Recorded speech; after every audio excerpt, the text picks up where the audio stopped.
So here we are, back at the sewing machine.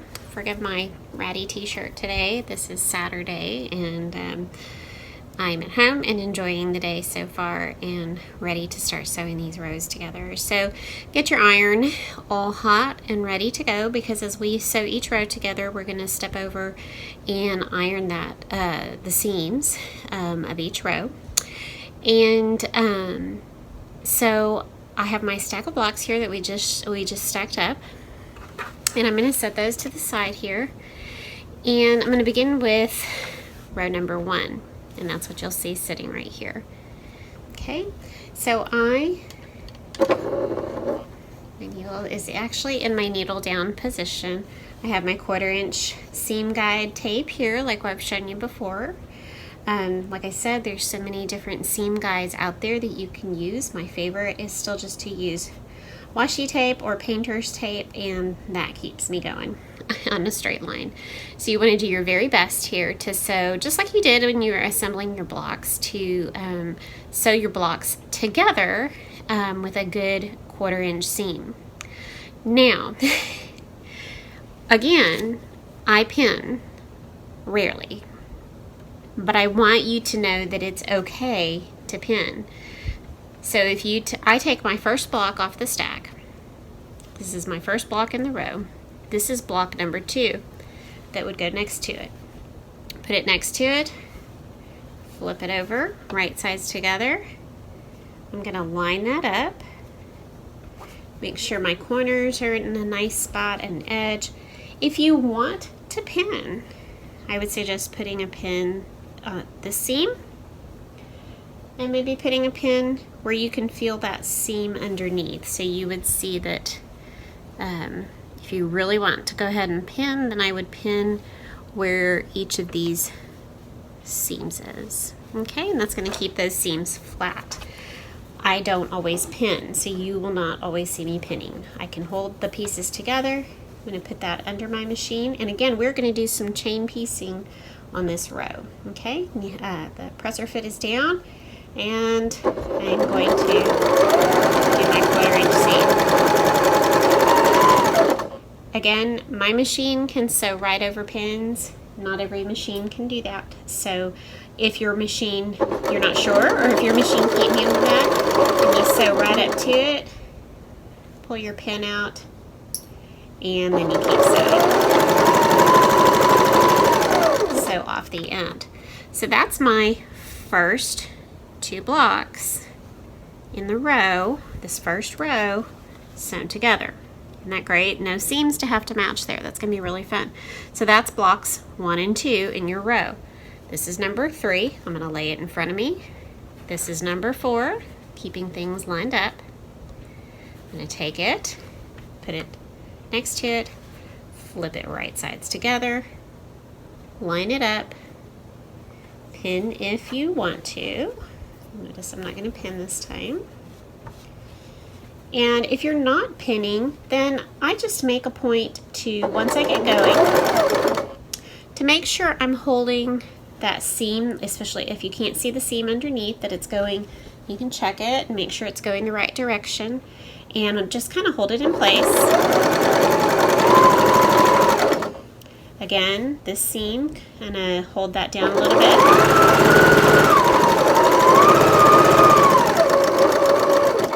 Okay. Remember, we have 8 blocks in each row, so this is number 5. Pulling 6 out of my stack, putting it to the right, flipping right sides together.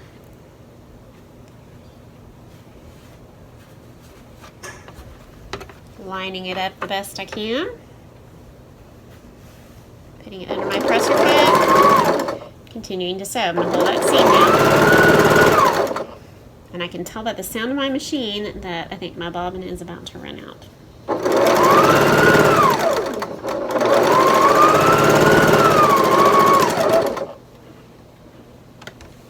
Not yet. And this is number 7 and number 8.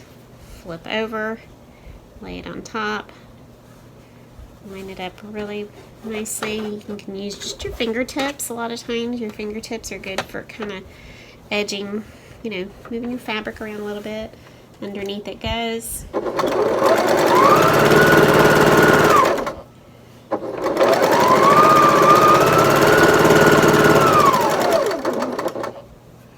Now, have I ever been sewing and have a seam kind of flip or you know, sometimes maybe this one isn't laying down properly? Yes, it happens to me all the time.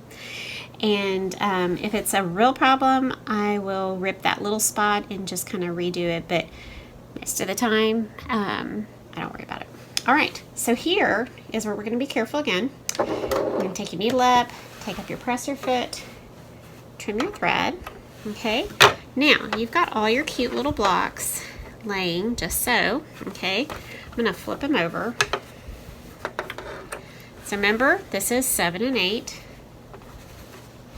Got my whole line flipped over here, so my seams are on the left. This is line 7 and 8. That is 5 and 6. This is 5 on the top. See how I made all my seams on the left side now, so that when I restack them, they're in the correct order. This is 3 and 4. 3 is on the top, and this is 1 and 2. And you'll notice there's 1 and 2. So they're laying like that. You've got 4 little booklets there almost. Trim those beginning threads. Now, got my stack. It's right here.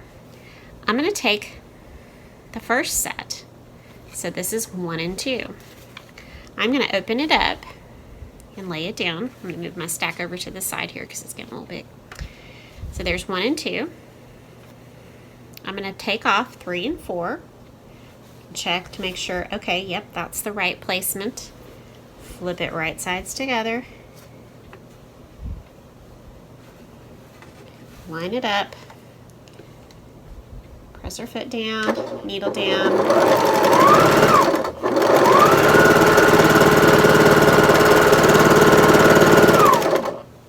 So that one together. All right, your next set in your stack, this is 5 and 6. Your last set in your stack is 7 and 8. Yep, got a big one up here, or I got a sideways one up here and a sideways one here. Right sides together. Line it all up. Make it the best you can. May not be perfect, but remember, 1/8 of an inch isn't going to kill you on this particular quilt.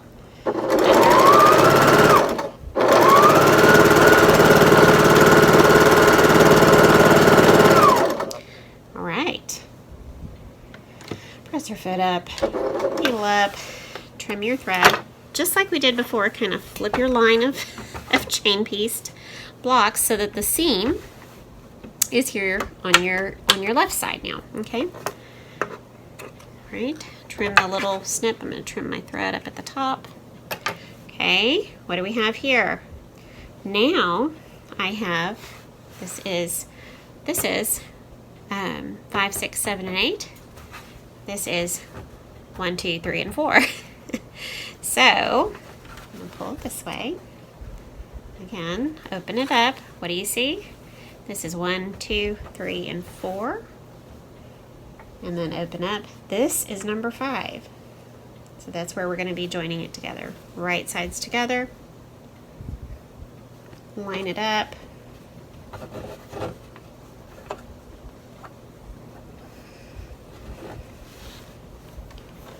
And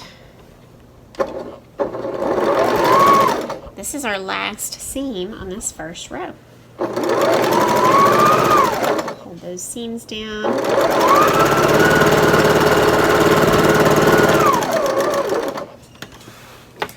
Trim my threads.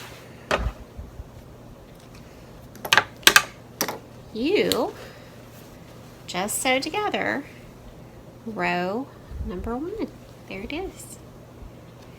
And you've still got your marker in your top left corner. That's row number 1. Okay, so now we're going to go ahead and we're going to go over to the ironing board and we're going to press our seams in a particular direction. Good job, people. So here I am at my ironing surface. I have my row in front of me. Here's that top left corner. Here's the rest of my row. Kind of keeps going. Okay, so what I want to do is I want to iron the seams that we just created, I want to iron it differently, a different direction for each row. So this first row, we are going to press our seams to the left. I know I'm pointing a particular direction, but we're going to press our seams to the left of your row, okay? So toward that sticky note. The next seam, we're going to press the other direction, the next set of seams on the next row.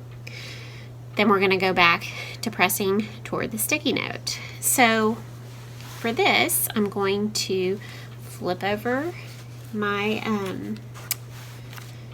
my row that I just created. Get my iron ready to go. And I'm going to carefully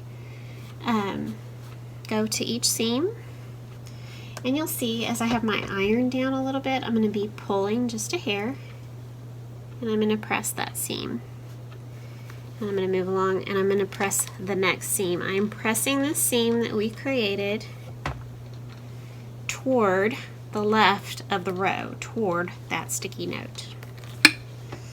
Okay, move my row along a little bit. Sometimes I give this edge just a hair of a tug as I'm pressing, not stretching it, but just giving it a nice tug so it's flat. Getting all those rows pressed. Remember, this isn't a great big back and forth ironing. This is a little bit of a press, okay? And then I'm getting towards the end here. A little bit of a press, a little bit of a press. That's my last one. Everything a little bit of press. Now I'm going to flip it back over, and I should have a really pretty pressed bunch of rows. And then I'm just going to give it a little iron on each row from the front. Go, make sure they're laying flat underneath there as you pull it. A little press. A little bit of hay there. Okay, a little bit of pressing. And let's catch that last one. Make sure that was my first one. It wasn't quite as hot, but let's make sure that that's nice. And now, what I usually do is I'm going to take this row and I'm going to lay it on my cutting table, because that's where when I have row number 2, that's where we're going to pin it together. And as I keep adding more rows, it won't fit on my cutting table, so I have to put it on a big table. Usually I put mine on the floor and start lining up my rows. But you do whatever is most comfortable for you. So again, we've pressed our seams toward the left of the row, toward that sticky note, and it's beautiful and flat. And now I'm just going to go lay this down on my cutting table, and we're going to make row number 2. All right, we are back for row number 2, and there's really nothing different about this at all. I think even for each row, all our blocks are facing the same direction. And so I'm not going to show this one to you at regular speed. I'm going to do this one in a time lapse, and so you can see me putting this row together a little bit quicker, and then we will return to the ironing board.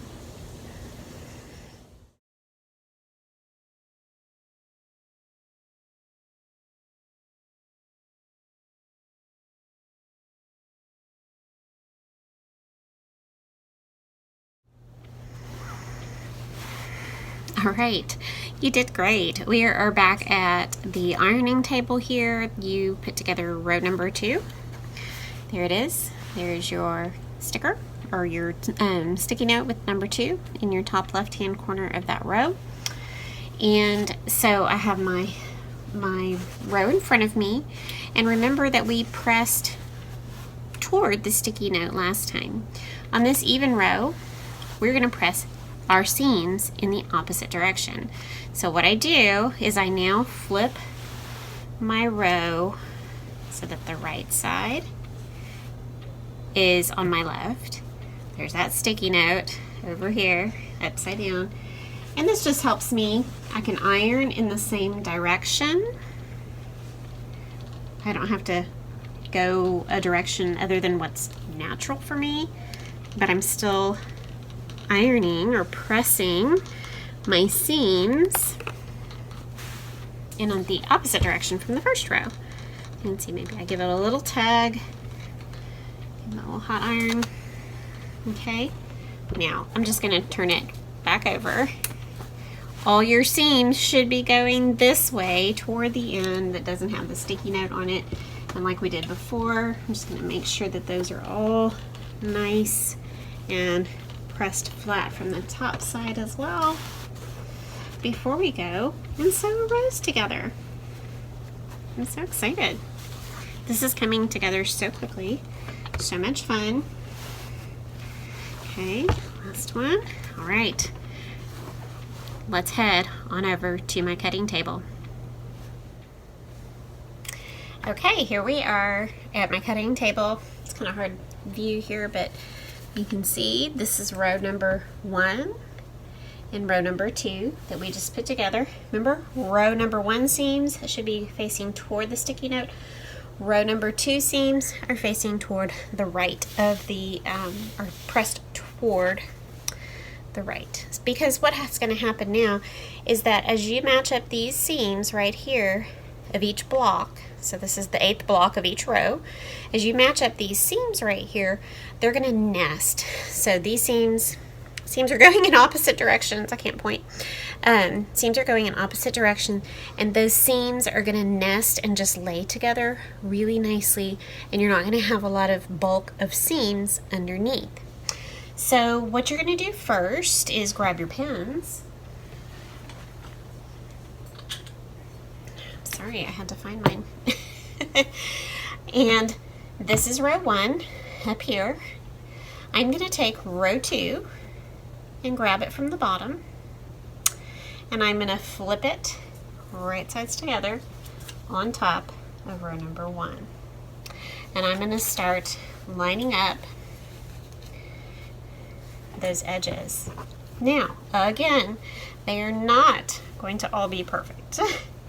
Okay, I'm going to start with the 2 centermost blocks, and I'm going to pin those first.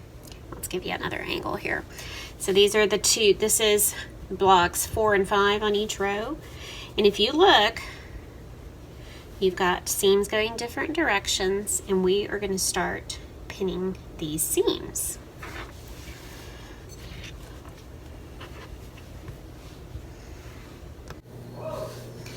You can see right there how those seams are all matched up. Really pretty. They're going to nest. You can feel how they lay nicely together. I'm going to put a pin from here diagonally through the seam on the bottom. You can kind of see back there how it's holding all that together. That is the first I'm going to make. I'm going to scoot along my row here. So there's the one I just pinned. This is the second place where the next 2 blocks meet. Again, I'm going to start pinning right there and come through, and it's going to be holding that seam down on that side as well as the seam on the front. I normally don't pick it up. I keep it smooth and nice. You can tell a lot by feel. Okay, I'm gonna get that nested really nice. I'm working with my edges there. Remember, it won't be exact, but it is gonna be as perfect as it needs to be. Again, those seams are gonna nest really beautifully. This is the importance here of a 1/4 inch seam, but don't think mine are perfect because they're not. Now I'm going to slide it along. There's that center one that I marked first. Camera angles are hard, people. Okay, there's my next one. It's nesting. You can hear my kiddos down there. And another pin. Next place where blocks meet. Make sure it's laying nice and flat. Oh, this is so pretty. Pin. So this is a place where I really do pin. Okay, more.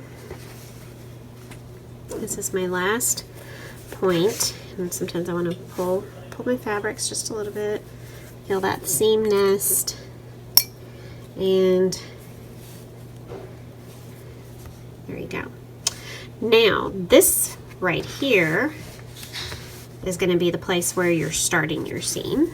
So I might put a pin close here. Just kind of keep those first edges lined up. And you're just trying to get it, it's not going to match up perfectly because not every block is absolutely perfect, right?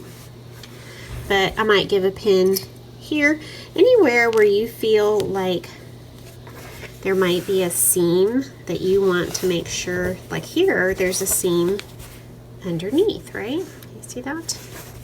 So I won't always do this, and this is really what you're comfortable with. I'm showing you for now. That's going to catch that seam underneath. So now I'm just going to go along my,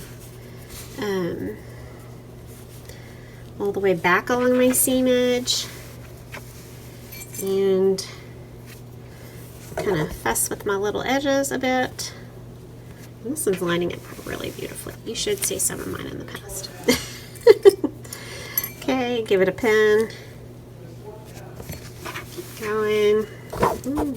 Move that around a little bit. Remember, your fingertips can help get that pinned in place. Here's my sticky notes. So this is the left side of your rows here. Okay. Oops. I'm going to pin right here. And then there's a seam under here. Seam under here. Just want to pin there. And then this, I'm going to go ahead and I'm going to unpin my sticky note for number 2 and throw it away. You can keep them and reuse them if you want, whatever.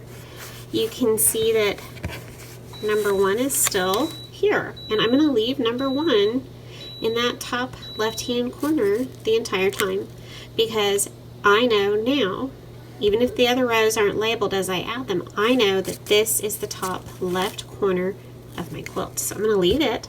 I took off number 2, and I'm going to put one last pin here at the end, because that's going to be where our seam ends, right there. And then actually what I do when I go to take my row over to the machine is I gently kind of roll it. Sometimes you're going to have really long rolls or rows, and so I gently just roll it a little bit. And now I'm ready to take my little set of rows over to the machine and make that one long seam to get our rows together. Alright, here we are back at the machine. I've got my 2 rows that are pinned together. Here I've rolled them all up like I just showed you. My needle is already down. I'm going to put that edge under the machine, lower my presser foot, and again I'm really just going to be sewing a nice 1/4 inch seam, and I'll do this one at regular speed.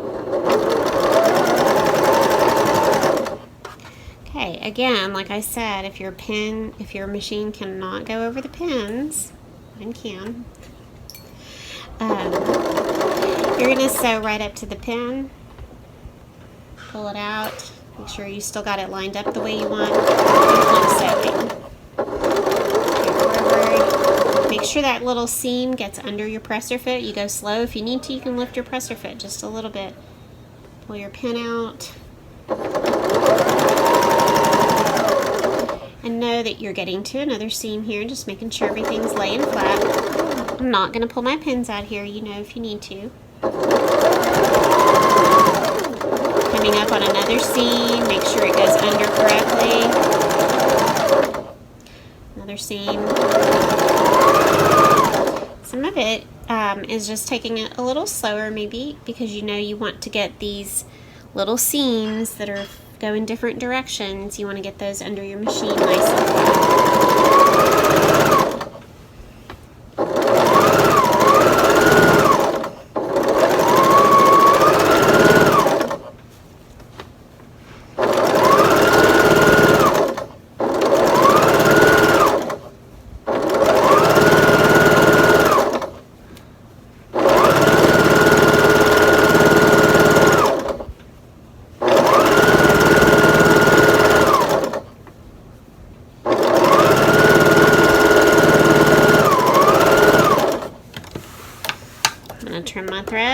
at the end. And then for me, I go back and I pull out all my pins after the fact because mine,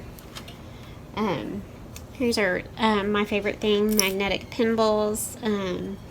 I've actually made some myself, but you can also purchase these. You used to be able to get these from Fat Quarter Shop. I just love being able to not having to stick my pins, but actually just being able to toss them and know that they're gonna stick in the magnetic pin dish. I love that. Okay, and I'm gonna trim my thread at the top of the row here. So now, remember, here you can open up your rows, and there's your top left corner, and you should have a really wonderful seam, and you can see your the places where your blocks meet. They should be nice and nested and met up, and those places where seams don't have to meet, there's no issue there. You just got to sew right through those, not worry about it. So now we're going to take these 2 rows back over to the ironing table. We get our steps this way, especially if they're across the room, and we're going to iron the seam for this one long row in one direction. We're back at the ironing table with our 2 rows that we have pieced together. This is row 1, remember? We've left our sticky note up here, and this was row 2. We took the sticky note out. So 1 and 2. What I'm going to do is I'm going to flip this over on its front side this way. Okay, row 1, let's see it here, row 1 is still facing up, and I'm going to iron this seam toward the top of the quilt. I'm going to start kind of in the middle, again, just to give it a little tug and kind of press along. Kind of hard to do, I'll show you. Get a little tuck. A little tug. You see? Tug. Tug. Sometimes I gotta move my rows, especially if my rows are really long.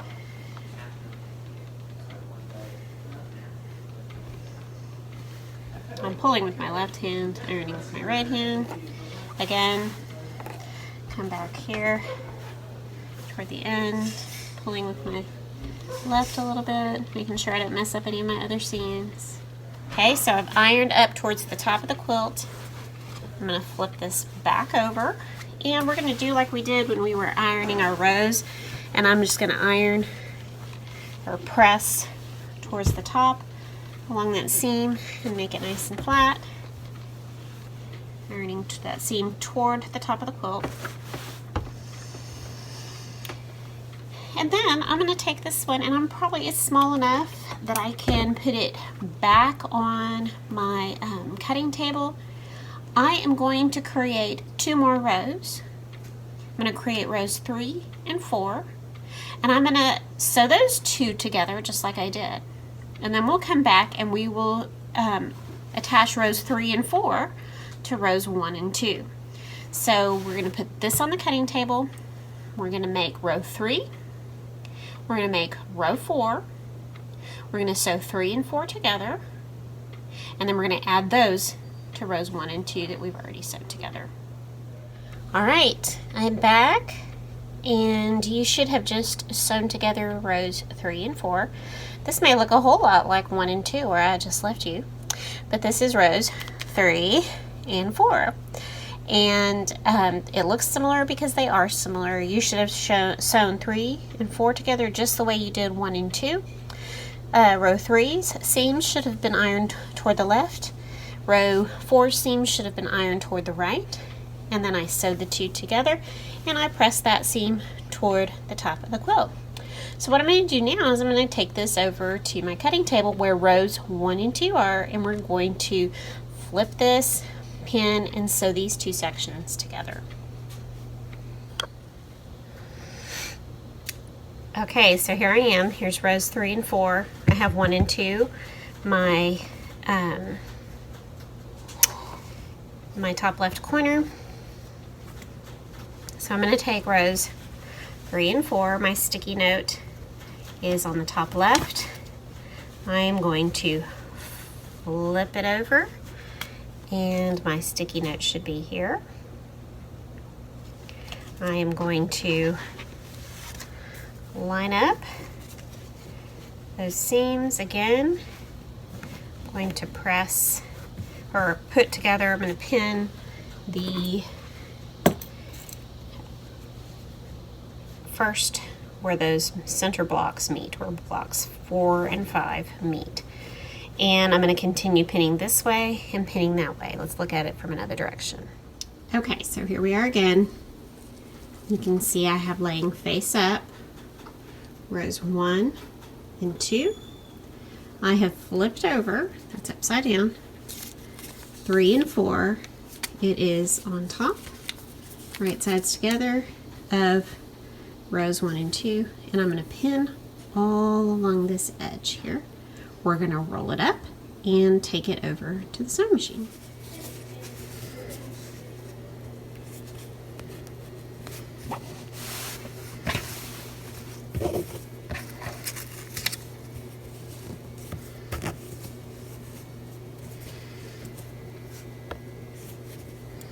Make sure those seams are nesting.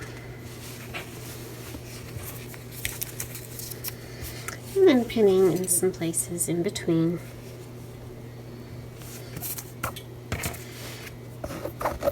Remember, fabric stretches, right? So you can manipulate your fabric just a little bit to get it to move things, to get them where you want them. So not a ton, because then you're going to really stretch, but a little bit, yes. Yep, I'm going to take off that number 3. Put it on because I don't need that anymore. Give it a little tug from underneath there.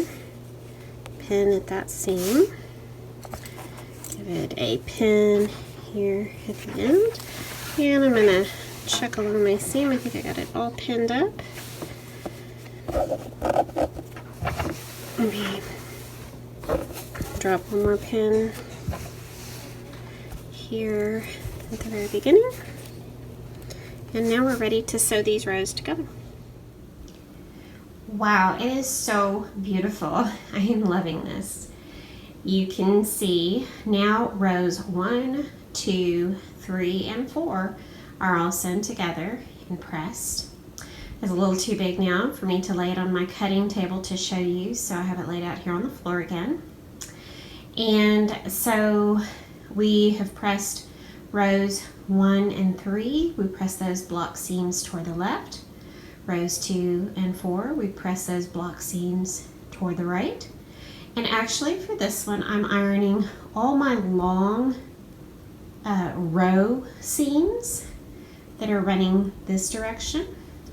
I'm ironing those all toward the top. It's not going to make any difference. I don't have anything else to add around this quilt, any pieced borders or anything like that. And so I am ironing each long row seam, I'm ironing it towards the top of the quilt. If you were making a particular pattern and the designer of the pattern and the instructions tells you to press it a particular way, they probably have a reason for that. You can press those seams in opposite directions if you want to. First seam up, second seam down, third seam up, that's fine. There's really no need to here, so I just am pressing all of mine up toward the top. So now you're gonna pause your video here.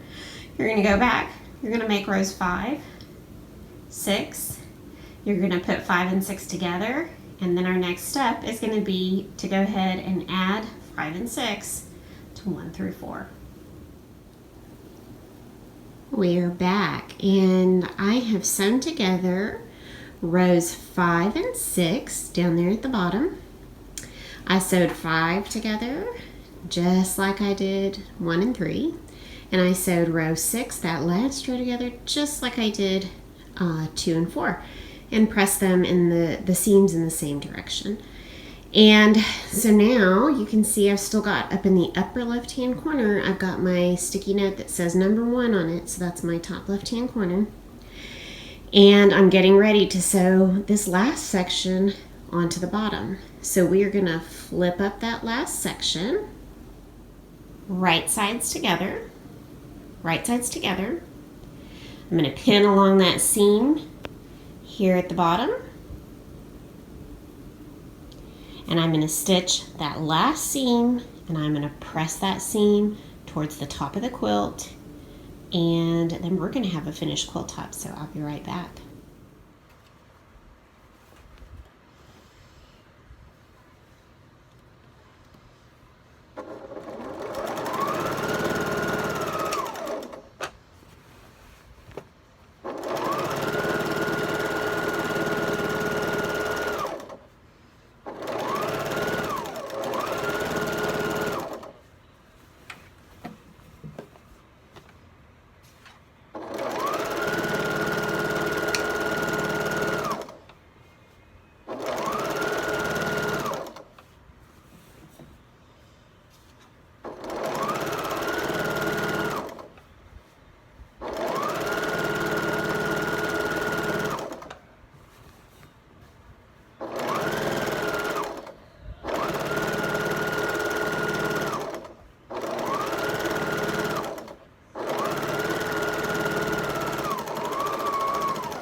And there it is. There is the completed quilt top.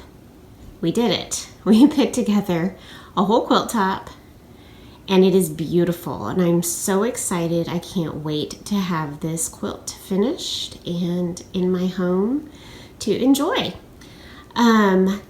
It should measure about 41 inches across by about 46 inches tall. So 41 across by about 46 down, if I have that correct.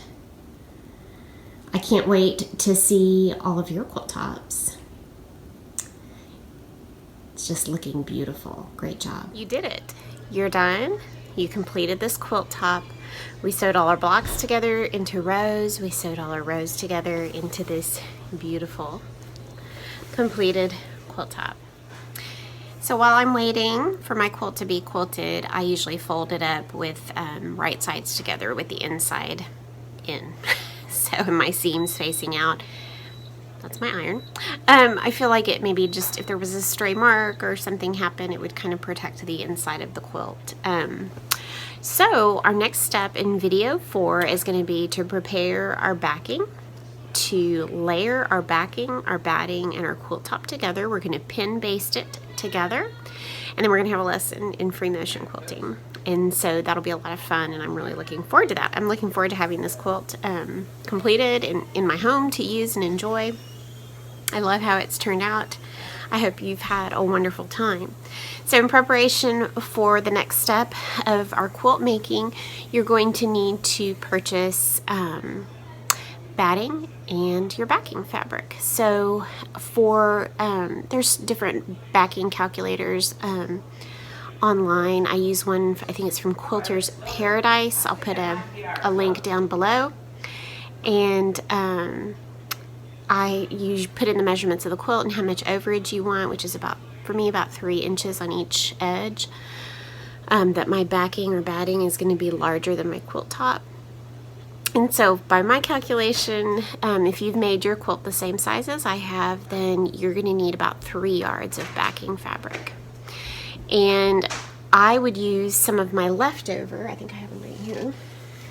I have some leftover strips from when we cut, so I may use this for my binding strips. Sometimes if you do a little bit more than 3 yards, so 3 1/4 or so, you'll have enough extra around your quilt to cut 2 1/4 inch binding strips. And so I would encourage you to get 3 yards if you're looking for just a little bit more for the binding. So if you would like to choose a different fabric for your binding, you'd like to purchase some fabric for your binding, then you will need about 1/3 of a yard of fabric for your binding strips. I don't always buy binding. Like I said, sometimes I will have just a little bit extra backing fabric left over around my quilt, and then I will cut that into strips or use some leftovers or make a scrappy binding from other fabrics that I have. So it really just depends on what I'm looking for. But for this particular quilt, if you're going to purchase backing, you need 3 yards or a little or a hair more, and you need 1/3 of a yard of fabric for your binding. As far as batting goes, you can either buy batting by the yard, or you can buy it in prepackaged sizes. You can buy it in crib or twin or full or queen. My favorite batting is still Warm and White by the Warm Company. You can still, I believe, get that at Joann's or at a quilt shop. So Warm and White is my favorite batting. It should be plenty of batting if you were to buy a prepackaged crib-sized Warm and White batting. I believe the crib size is 45 inches by 60 inches, so that would be more than enough of the batting that you need for this quilt. I think it would give you a little less on your sides probably, but it works. You don't really need a ton of overage when you're quilting your own quilts at home. A lot of times we need a certain amount of overage if you're going to be sending your quilt to a long arm quilter to do, but I would be okay with 2 inches on some sides of my quilt if I'm quilting it myself, because we're going to pin it really well, and it's not going to give you that, it's not going to move that much.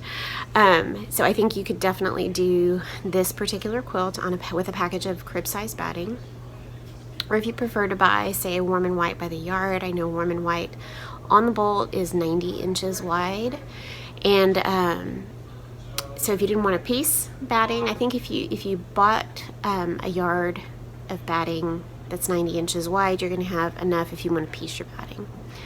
But if you have some plans to make some future quilts, then it's not going to hurt for you to buy about 1.5 yards of batting off the roll, and then you'll have another amount of batting for another quilt. So I'd say either 1.5 yards of batting off of the 90-inch roll, or make it work with a crib size, or you can buy a twin or a full and you'll still have batting left over. That's up to you. If you have any questions, let me know. I can try and answer those in the comments.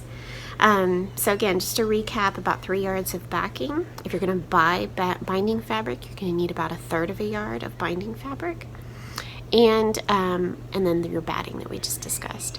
So I will be back for video number 4. We're going to do all those steps. We're going to prepare our backing. Again, we're going to prepare our backing. We're going to layer and pin baste, and we're going to free motion quilt. So I can't wait to do that with you.